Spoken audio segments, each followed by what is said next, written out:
And so probably it's a good time to hear from your thought as well. Joe, please. Well, thank you very much, Henry, and my congratulations to you on gathering such a distinguished group of think tanks, because while we have common problems in the world, having ways to understand how each other analyze those problems is crucial. And so my congratulations to your contribution to this. Our topic is global order or world order, and norms matter, but norms in the extent to which they affect global order depend on the underlying structure of power. After World War II, we created the United Nations, but the distribution of power in the world was bipolar between the US and the Soviet Union, and that distribution of power basically paralyzed the UN in many of its functions.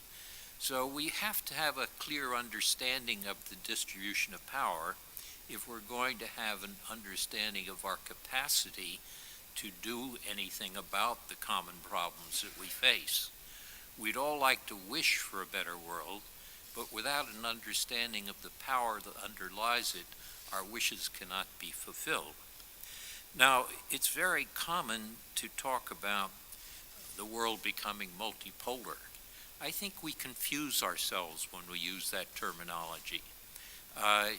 If one looks at the world today in terms of the distribution of power, we really should use the analogy of a three-dimensional chess game. At the top level, let's say, of military power, there's only one country which has global military power projection capabilities, and that's the US.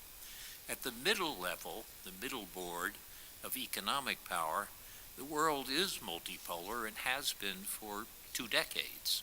US, China, Europe, Japan, basically these are roughly equal powers. But if you go to the third board, the bottom board of transnational relations, of things that cross borders outside the control of governments, it makes no sense at all to talk about multipolarity or bipolarity or unipolarity. This is a totally different world, and yet this is where many of our problems come from. So how do you think about the world today? Some people say, well, the world is entering a new Cold War between the US and China. You have the era of great power competition replacing the era of engagement. But I think that metaphor of the Cold War also misleads us. If you look back at the real Cold War, you'll notice that there was great military interdependence between the US and the Soviet Union, but almost no economic interdependence and very little social interaction. Whereas if you look at the relationship between the United States and China today, there's enormous economic interdependence, $500 billion worth of trade, and there's also something, and social interdependence. At one point before COVID, there were something like 300,000 Chinese students studying in American universities. But something else is interesting about the world today, which is the rise of what I call ecological interdependence. Issues like pandemics and climate change, which were not major problems during the real Cold War. And therefore we need a strategy which is much more subtle than a Cold War strategy of containment if we're going to deal with the problems we face. Take, for example, the transnational problem of COVID, which we've all just experienced. I would argue that different countries did differently in terms of their capacity, but I think the United States and China were both failures. Each of our countries lost over 1 million people.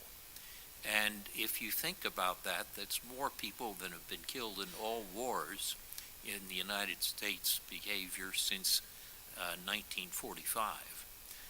So it's something which has not been handled well, and it's also something of great importance, and it's something which may come back. I mean, we may not have seen the last major pandemic. And in that sense, we have to develop ways of cooperating on this. Take, for example, the fact that on the SARS epidemic in the early 2000s, the U.S. and China cooperated very well with transnational networks of scientists who were able to share information and to stop the spread of the virus almost immediately. So the number of deaths was relatively small, thousands. And contrast that with the competition between the U.S. and China on COVID, and you'll see why I regard both countries as failures. In that sense, we have to think about how do we do two things at the same time which seem mutually contradictory, which is compete, which we're going to see in U.S.-China relationships in terms of great power issues, but cooperate at the same time to deal with these transnational threats.